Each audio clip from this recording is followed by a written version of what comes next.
Baby, sit down. I need to tell you something, and I need you to listen because I am not going to say this twice. Well, I might say it twice. I am old. I repeat myself. But just sit down. My third child, Dolores. That girl. She was the smallest of all 9. Arms like little sticks and these big brown eyes that looked at you like she already knew the world was going to be too much. Every time somebody coughed at church, Dolores caught it. Every time. The other children would be running around outside. Fine. Not a care in the world. And Dolores would be lying on the couch with a cloth on her forehead, looking like something the wind dragged in. And I would sit there watching her and think, what am I doing wrong?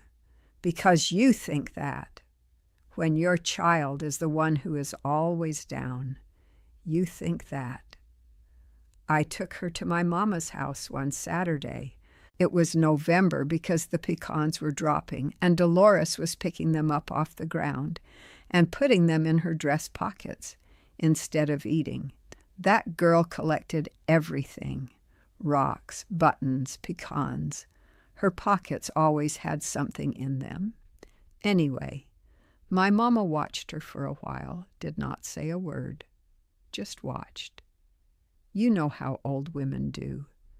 They watch, and you can tell they are thinking something, but they do not say it until they are ready. You cannot rush that. Do not try. Then she looked at me, and she said, and these are her exact words because I have heard them in my head every day for 50-something years. She said, Mittie, you are not feeding that child right. Now, let me tell you how that felt. It felt like she slapped me because I was feeding my children every day with everything I had, beans and rice and bread and whatever greens were growing, and potatoes when nothing else was left. I was feeding that child.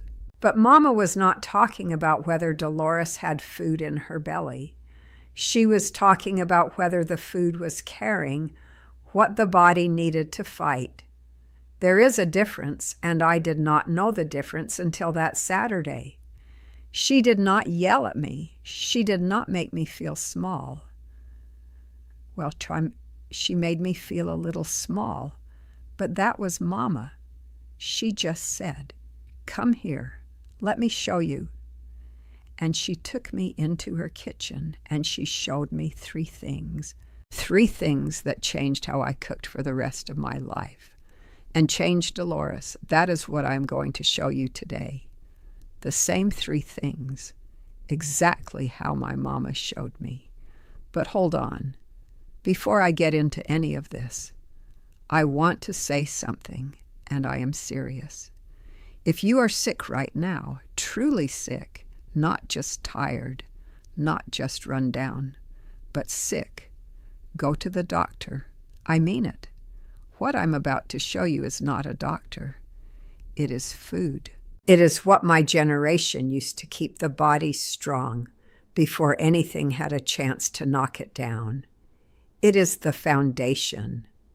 But if the house is already falling, you need more than a foundation. You need help. Go get it. Do not let an old woman on the internet talk you out of going to the doctor. That is not what I am doing here now. The 3 things. The first one, the broth. I was making broth wrong for years, and I did not even know it. I would boil up some chicken bones for an hour, maybe 2, add salt and pepper, and think I had done something. Mama watched me make it one time, and she got this look on her face.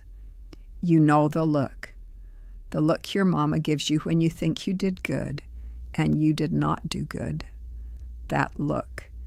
She said, and I can still hear her voice, she said, "Baby, an hour gives you flavor. You do not need flavor.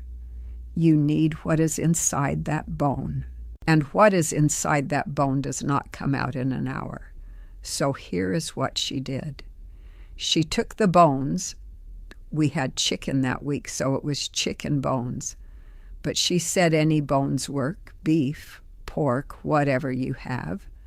And she put them in the big pot, the one that was too heavy for me to lift when I was little, filled it with water, added a splash of vinegar, just a little, maybe 2 tablespoons. I asked her why the vinegar. She said it pulls what is hiding inside the bone out into the water. I did not understand that. I just did what she said. You did not argue with my mama, not about cooking, not about anything really, but especially not about cooking. She brought it to a boil. Then she turned it down low, real low, just barely moving, a bubble here and there like the water was thinking about something. And then she left it. She left it all day, all night.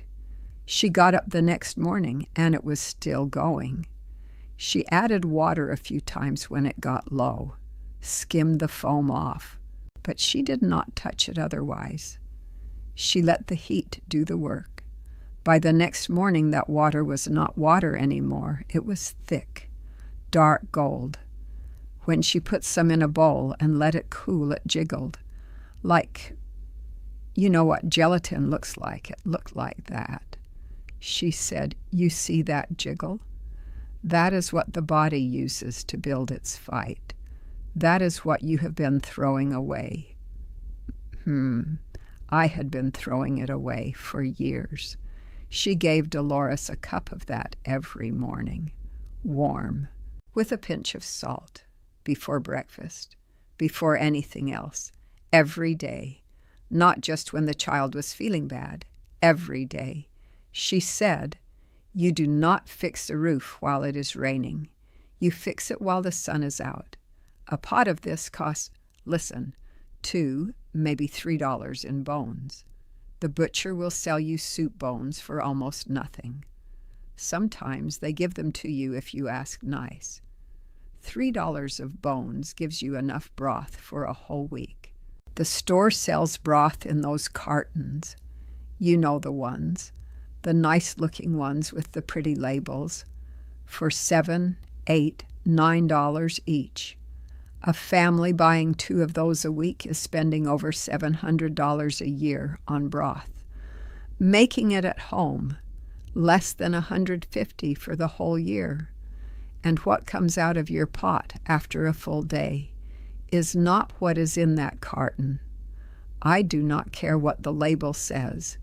It is not the same thing. If you are still here, stay. Because what Mama told me next is the part that made me look at her like she had lost her mind. She said, "Now, the garlic." I said, "Mama, she is 7. She said, "I know how old she is. Get me the garlic." I got the garlic. You do not argue with that woman. I told you that already. She took 2 cloves, peeled them, put them on the counter, and she took the side of the knife, the flat part, and she pressed down hard, crushed them, not chopped, not sliced, crushed. She was very particular about this. She said, "When you crush garlic, it releases something that cutting does not release. You can smell it. That sharp, hot smell that fills up the whole room. That is what you want. If you cannot smell it, you did not crush it hard enough." Then she did something I did not expect. She left them on the counter, just sitting there, for about 10 minutes. I said, "Mama, you forgot the garlic." She said, "I did not forget anything. It needs time to wake up." I looked at her. She looked at me. And I learned a long time ago that when Mama said something that sounded strange, you just wait, because it always made sense later, even if it did not make sense right then. After 10 minutes, she scooped the crushed garlic into a spoon with dark honey, not the regular kind, the dark kind that moves slow and tastes like the ground. She mixed it up on the spoon and she handed it to Dolores and she said, "Open." Dolores opened her mouth. She swallowed it. And the face that child made. Lord, if I could have taken a picture of that face, I would have framed it and hung it on every wall in the house. Her eyes got wide and her lips pressed together, and she just stood there, breathing through her nose like she was trying to decide whether to forgive us or not. But she took it every morning because Mama said so. And after a few weeks, she stopped making the face. After a few months, and this is the part I need you to hear, she stopped catching everything. It was not sudden. I almost missed it. One Sunday at church, somebody was coughing. I braced myself. The next week, nothing. The week after, nothing. That had never happened before. Something in that girl got stronger. I watched it happen. Slowly, like a plant that finally got enough water. 2 cloves of garlic cost about 10 cents. The honey jar costs about $6 or $7 and lasts over a month. Less than $8 a month. The store sells garlic capsules in brown bottles for $30 that promise the same thing. I have nothing else to say about that. You can do the math. Before I go on, if somebody came to your mind right now, somebody in your family who needs to hear this, send it to them. That is how this knowledge got to me. My mama did not learn it from a website. She learned it from her mama, who learned it from hers. It goes back further than I can count. And the only reason I know it today is because somebody passed it on. Hand to hand, kitchen to kitchen. Do not let it stop with you. Now. The third thing, and this was the hardest one, not hard to do, hard to hear. Mama looked at what Dolores was eating. She looked at the jelly on the morning biscuit, the sweet tea we drank all day, the candy from the store, and she said, plain, no softness to it, she said, "You are feeding the wrong side." I said, "What?" She said, "The body is in a fight every day. There is a side trying to keep that child well and a side trying to bring her down. Every time you give her that sugar, you are feeding the side that is trying to bring her down. You are giving it strength, and you are starving the side that is trying to keep her up." I sat with that for a long time because she was right. The sweet tea at every meal, the jelly every morning, the candy after church, it was everywhere. Sugar was everywhere. And I had never once thought about it as feeding the wrong thing. I just thought, she is a child. Children eat sweet things. But Mama was not talking about what children want. She was talking about what the body needs. Those are not always the same thing. She did not tell me to take everything sweet away. She was firm, but she was not cruel. She said, "Cut it in half." Then cut that half in half. Put water where the sweet tea was. Put a mashed banana where the jelly was. Give her the pecans she is already picking up off the ground, instead of the candy from the store. She was already reaching for the right thing. Dolores was already putting the pecans in her pockets. All I had to do was stop putting the wrong thing on the table next to it. This one has no price comparison because you cannot charge for removing something. But I will tell you this.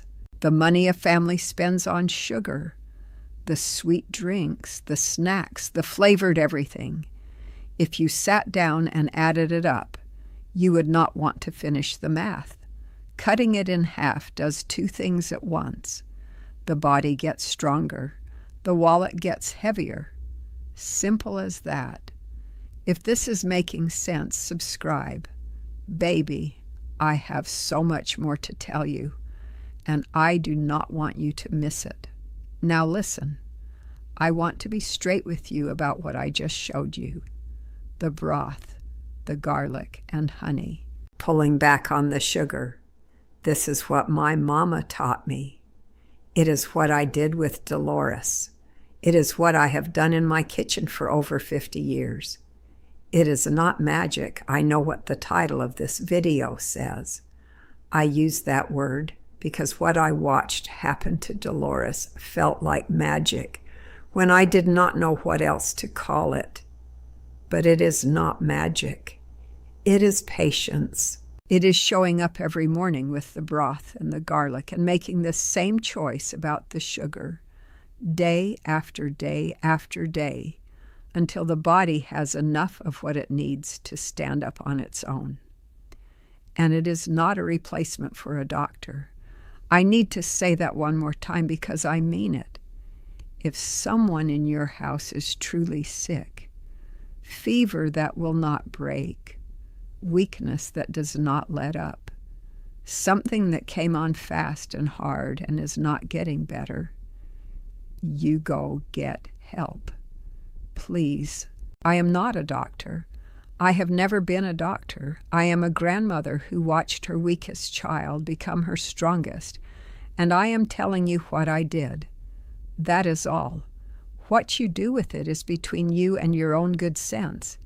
Here is what I want you to do. Not all three at once. Mama did not do it that way, and I am not going to tell you to do it that way either. Pick one.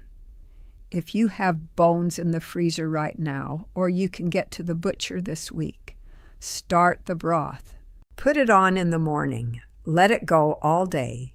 By tomorrow morning, you will have your first cup. Drink it warm, every morning for a week. See how you feel by the end of that week. If the broth is too much time right now, start with the garlic and honey tomorrow morning. 2 cloves. Crush them. Wait 10 minutes. 1 spoon of dark honey. Swallow it. 5 mornings. That is all I am asking. If neither one of those feels right, start with the sugar. Just look at it. Do not even change anything the first day. Just notice. How much is in the tea? How much is on the biscuit? How much is in the things between meals? Then the next day, cut 1 thing. Just 1. See what a week of that feels like. Tell me in the comments which one you picked. I want to know, and I want to know something else. Did your mama or your grandmama have her own way of keeping the family standing through winter? Her own broth? Her own spoonful of something she gave you every morning that you did not understand but you took because you did not have a choice. Tell me about it. Write it down here where everybody can read it. Because there is somebody watching this right now who needs exactly what your grandmother knew. And if nobody writes it down, it goes with her. 1 generation. That is all it takes for something that worked for 100 years to disappear because nobody asked. I read every comment, every single one, the ones that carry somebody's grandmother's voice. Those are the ones I go back and read twice. Next time, I am going to show you something that connects to today. There is a jar in my cabinet. Dark glass, no label, been there since I do not even know when. With something my mama made every September from 2 roots she pulled out of the ground behind the house. She would dig them up before the first frost, wash them off at the pump, and set them on the porch to dry. She gave it to us by the teaspoon when the season turned, and the body could not figure out if it was holding up or falling apart. I have been making it the same way for 50 years, and I have not talked about it yet. That is next. Subscribe so you do not miss it. What everybody calls getting sick is not a mystery, and it is not bad luck. It is the body's wall getting thin because nobody fed it what it needed to stay thick. The broth, the garlic, the honey, the food your grandmother cooked every day without reading a single label. That is what the wall is made of. It always was. You do not need a store.